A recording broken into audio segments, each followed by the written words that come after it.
ಶಿವಾಯ ಓಂ ನಮಃ ಶಿವಾಯ ಭುಜೇಶ್ವರ ಸದ್ಗುರು ತಂದೆ ಉದ್ಧಾರವೇ ನಿಮ್ಮಿಂದ ಭುಜೇಶ್ವರ ಸದ್ಗುರು ತಂದೆ ಉದ್ಧಾರವೇ ನಿಮ್ಮಿಂದ ಭುಜೇಶ್ವರ ಸದ್ಗುರು ತಂದೆ ಉದ್ಧಾರವೇ ನಿಮ್ಮಿಂದ ಭುಜೇಶ್ವರ ಸದ್ಗುರು ತಂದೆ ಉದ್ಧಾರವೇ ನಿಮ್ಮಿಂದ ನೀವೇ ಲೋಕಕ್ಕೆ ಬಂದಿಂದ ನೀವೇ ಲೋಕದ ಬಂದಿಂದ ನಿಮ್ಮ ಪಾದವ ಕಂಡಿಂದ ನಿಮ್ಮ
ರೀ ಅಂತರ್ಬೆಂತರ್ಲಿಂದ ನಾವು ಪಾದಯಾತ್ರೆಗೆ ಹೊಂಟೇವ್ರಿ.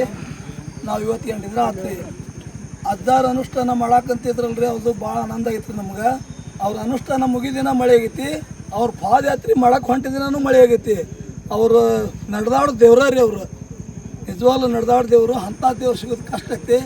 ಅವ್ರ ಪಾದಕ್ಕೆ ಬಿದ್ದು ನಾವು ಒಟ್ಟು ಉದ್ಧಾರ ಆಗೋಣ ಅಂತೇಳಿ ಅವ್ರ ಹಿಂದಿಂದ ಬಂದೇವ್ರಿ. ನಾವು ಹಿರೇನೆತ್ತಿಲಿಂದ ಬಂದೇವ್ರಿ ಪಾದಯಾತ್ರೆ ಮಾಡ್ಕೊಂತ.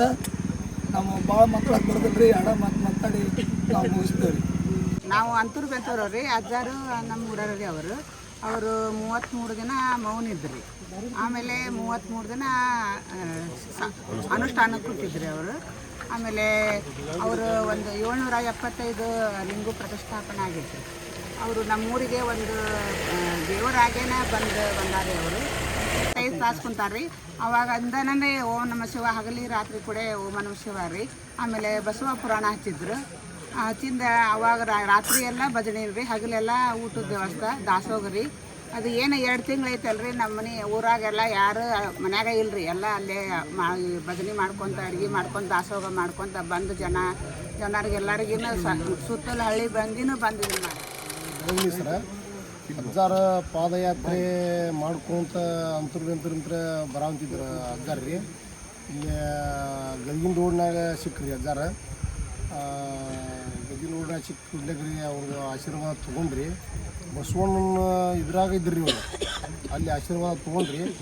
ನಾವು ಮತ್ತೆ 7 ಗಂಟೆಗೆ ಊರಿಗೆ ಹೋಗಿ ಆಗಲಿ ಒಂದು ಜಳಕ ಸ್ನಾನ ಮಾಡಿ ಕರಲೆ ಪಾದಯಾತ್ರೆ ಊರ್ಲಿಂತ್ರ ಮಾಡ್ಕೊತ ಬಂದು ಅಜ್ಜಾರ ಸಿದ್ಧಾರ ಮಠದಾಗಿದ್ದರು ರೀ. ಅವ್ರು ಕೂಟ ಹಂಗೆ ಅಜ್ಜಾರ ಕೂಟ ಸಿದ್ಧಾರ ಮಠಲಿಂತ್ರ ಹಂಗೆ ಪಾದಯಾತ್ರೆ ಮಾಡ್ಕೊತ ಇಲ್ಲಿ ಮಠ ಬಂದನ್ರಿ. 6 ದಿವಸ ಆತ್ರಿ. ಅವನು ಅಜ್ಜಾರ ನನಗೆ ಪುಣ್ಯ ನಾವು ಬಂದಿದ್ದು ಅಲ್ಲಿ ಹೋಗಿದ್ದು ಬೇರೆ ರೀ. ಅವ್ರ ಆಶೀರ್ವಾದ ಸಿಗ್ಬೇಕಂದ್ರೆ ಅವ್ರಿಗೆ ಅವ್ರ ಆಶೀರ್ವಾದಕ್ಕೆ ನಾನು ಧನ್ಯವಾದ ಹೇಳ್ತೇನೆ ರೀ. ಸದ್ಗುರು ಸಿದ್ದೇಶ್ವರನಲ್ಲಿ ವಂದಿಸುತ್ತಾ ಶ್ರೀ ಉಳಿ ಚನ್ನಬಸವನ ಮನವಲ್ ನೆನೆಯುತ್ತಾ ರಾಚೋಟೇಶ್ವರ ಸ್ವಾಮಿಗಳಿಗೆ ಜೈ ಎನ್ನುತ್ತಾ ನಾವು ಉಣಕಲ್ ಗ್ರಾಮದಿಂದ ಕಾರಣಾಂತರಗಳಿಂದ ಮೊನ್ನೆ ಬರಬೇಕಾಗಿತ್ತು. ಕಾರಣಾಂತರಗಳಿಂದ ನಾವು ಬರೋಕ್ಕಾಗಿದ್ದಿಲ್ಲ. ಇವತ್ತು ಬಂದು ಅಜ್ಜಾರ ಪಾದಯಾತ್ರೆಗಳಿಗೆ ಪಾಲ್ಗೊಂಡಿದ್ದೇವೆ. ಯಶಸ್ವಿಯಾಗಿ ಉಳಿಯುತ್ತಾನ ನಾವು ಅಜ್ಜಾರ ಬಗ್ಗೆ ಪಾದಯಾತ್ರೆಯಲ್ಲಿ ಪಾಲ್ಗೊಳ್ತೀವಿ. ನಾವು ಗರ್ನೂರು ಗ್ರಾಮದವರು, ತಾಲೂಕು ಲಕ್ಷ್ಮೇಶ್ವರ, ಜಿಲ್ಲಾ ಗದಗ. ನಾವು ಅಂತೂರು ನಮ್ಮ ಸ್ವಾಮಿಗಳು ನಮಗೂ ಅಲ್ಲಿ ಗೊತ್ತಿರೋಕ್ಕಿದ್ದಿಲ್ಲ. ಆ ಊರಾಗ ಆ ಥರ ನಮ್ಗೆ ಅಲ್ಲೇ ಊರು ಮಗ್ಗದ 30 ಕಿಲೋಮೀಟ್ರ್. ನಮಗೆ 30 ಕಿಲೋಮೀಟ್ರ್ ನಮ್ಮ ಒಬ್ಬರು ಸ್ವಾಮಿ ಹಚ್ಚಿದ್ರು. ಆ ಊರನ್ನರು ಬರ್ರಿ ಗೌಡ್ರೆ ನೀವು ಅಂತಂತಂದು ಭಾಳ ಇದು ಮಾಡಿದ್ರು. ನನಗೆ ಬರೋಕ್ಕಾಗಲಿದ್ದಕ್ಕೆ ಒಂದು ಸ್ವಲ್ಪ ಕೆಲಸ ಇರೋದಕ್ಕೆ ಶನಿವಾರ ದಿವಸ ಹೋಗಿ ಬರ್ತೀನಿ ಅಂತಂತ ಹೇಳಿದ್ರು. ಅವ್ರು 32ನೇ ದಿವಸ ನಾವು ನೈಟ್ ಅಲ್ಲಿ ಹೋದ್ವಿ. ನಾವು 2 ದಿವಸ ಅಲ್ಲಿ ಇದ್ವಿ. ಭಾಳ ಅಜ್ಜರದವ್ರು ಆ ಊರಿಂದ ಎಷ್ಟು ಭಕ್ತರು, ಈಗ 33 ದಿವಸ ಆ ಊರನ್ನ ಭಕ್ತರು. ಅದು ಎಲ್ಲ ನೋಡಿ ನನಗೆ ಭಾಳ ಇದು ಅನಿಸ್ತು. ನನಗೆ ಭಾಳ ಒಟ್ಟರು ಕೂಡಿ ಒಕ್ಕಟ್ಟಾಗಿ ಭಾಳ ವಿಜೃಂಭಣೆಯಿಂದ ಮಾಡಿದ್ರು. ಅದನ್ನು ಒಂದು ಊರಾಗ ನಾವು 3 ದಿವಸ 4 ದಿವಸ ಜಾತ್ರೆ ಮಾಡಪ್ಪ ಅಂದ್ರೆ ಭಾಳ ಇದು ಅನಿಸ್ತೈತಿ. ಎಲ್ಲರೂ ನಮ್ಮ ಊರು ಸುತ್ತಮುತ್ತ ಹಳ್ಳಿಯರು ಎಲ್ಲ ನಮ್ಮ ಅಂತೂರು ಬೆಂತವ್ರು ಹಿರಿಯರು ಎಲ್ಲರೂ ಒಟ್ಟರು ಕೂಡಿ ಒಕ್ಕಟ್ಟಾಗಿ ಅದನ್ನು ಭಾಳ ಮಾಡಿದ್ದು ನನಗೆ ಭಾಳ ಖುಷಿ ಅನಿಸ್ತು. ನನಗೆ ಸನೇಕ ಒಂದು 9 ಲಕ್ಷ ರೂಪಾಯಿ 9 ಲಕ್ಷ ಜನ ಕುಡಿತೀನಿ ಆಲ್ಮೋಸ್ಟ್. ನಮ್ಮ ಊರ ಗೊಂದನೂರು ಗ್ರಾಮದವರು ಎಲ್ಲ ನಮ್ಮ ಸುತ್ತ ನಮ್ಗೆ ಏನು ನಾಡು ಐತಲ್ಲ ಕರ್ನಾಟಕ ಬಿಟ್ಟು ಔಟ್ ಆಫ್ ಕಂಟ್ರಿ ಎಲ್ಲರಿಗೂ ಎಲ್ಲರಿಗೂ ಅದಾನ. ನಮ್ಗೆ ಅಷ್ಟ ನಮ್ಗೆ ಇಲ್ಲ, ಎಲ್ಲರಿಗೂ ಅದಾನ. ಅವರು ಒಂದು ಆಶೀರ್ವಾದ ನಮ್ಗೆ ಆಲ್ರೆಡಿ ಸಿಕ್ಕಾಬಿಟ್ಟೈತೆ ನನಗೀಗ. ನಮಗಿನ್ನ ಆಶೀರ್ವಾದ ಎಲ್ಲರಿಗೂ ಸಿಗಲಿ, ನನಗೆ ಒಬ್ಬೋಗಲ್ಲ. ಎಲ್ಲರೂ ನಮ್ಮ ಕರ್ನಾಟಕ ಔಟ್ ಆಫ್ ಕಂಟ್ರಿ ಎಲ್ಲರಿಗೂ ಸಿಗಲಿದೆ, ನನಗೆ ಒಬ್ಬೋಗಲ್ಲ. ಒಳ್ಳೆಯದಾಗಲಿ. ಅವರಿಂದ ನಮ್ಗೆ ನನಗೆ ಭಾಳ ಈಗಾಗಲೇ ನನಗೆ ಇದು 775 ತಾಸು ಜಪ ಅನ್ಕೊಂಡಿದ್ದವ್ರು ಅಜ್ಜರು ಸಮಾಧಿ ಒಳಗೆ. ಭಾಳ ಎಲ್ಲ ರೀತಿಯಿಂದ ಊಟ ಎಲ್ಲ ರೀತಿಯಿಂದನೂ ಎಲ್ಲ ಬಂದರೂ ಯಾರಿಗೂ ಏನು ಕಮ್ಮಿ ಆಗಿಲ್ಲ, ಯಾರಿಗೂ ಆಗಿಲ್ಲ. ಎಲ್ಲ ರೀತಿಯಿಂದನೂ ಅವನು ಅಜ್ಜಂದು ಭಾಳ ಕೃಪೆ ಐತಿ. ಭಾಳ ನಮಗೆ 775 ಲಿಂಗನೂ ಸ್ಥಾಪನೆ ಮಾಡಿದ್ರು ಅವರು. ಅವ್ರ ಸ್ವಂತ ದುಡ್ಡಿನಿಂದ ನಮ್ಮ ದೇವಸ್ಥಾನ ಕಟ್ಸ್ಯಾರ. ನನಗೆ ಭಾಳ ಖುಷಿ ಆಯ್ತು. ನಮ್ಮ ಜೀವ ಉಸಿರೋರ ಮಟ್ಟನ ಇವತ್ತು ಅಲ್ಲಿ ನಾವು ಬರೋದು ಹೋಗೋದು ಯಾವತ್ತೂ ಮಾಡ್ತೀನಿ.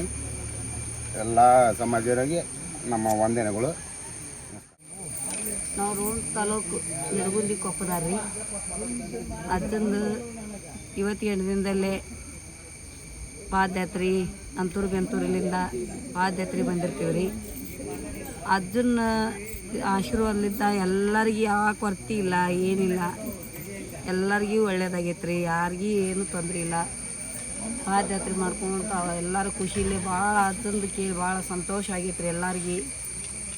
ನಮ್ಮ ಅಜ್ಜಂದು ಭಾಳ ಪಾದಯಾತ್ರೆ ಭಾಳ ಖುಷಿಲಿಂದ ಭಾಳ ಚಂದ ನಡೆದೈತೆ ರೀ. ನಮ್ಮ ಅಜ್ಜಾರು ನಮ್ಮೂರಿಗೆ 33 ದಿವಸ ಜೀವಂತ ಸಮಾಧಿ ಒಳಗೆ ಕುಂತು ಮತ್ತು ಅವರು ಹುಟ್ಟಿ ಬಂದಂಗೆ ಆಯ್ತು ರೀ. ಅಂಥ ಸಾಕ್ಷಾತ್ ಪರಮಾತ್ಮ ಬಂದಂಗೆ ಆಗೈತೆ ರೀ ನಮ್ಮೂರಿಗೆ. ಜಗತ್ತಿಗೆ ನಮ್ಮ ಬೂದಿಸ್ವಾಮಿ ಅಜ್ಜ ಹಿಂದಿನವರು ಹುಟ್ಟಿ ಬಂದಾರಂತ ನಮಗೆ ಭಾಳ ಖುಷಿ ಆಗೈತೆ ರೀ.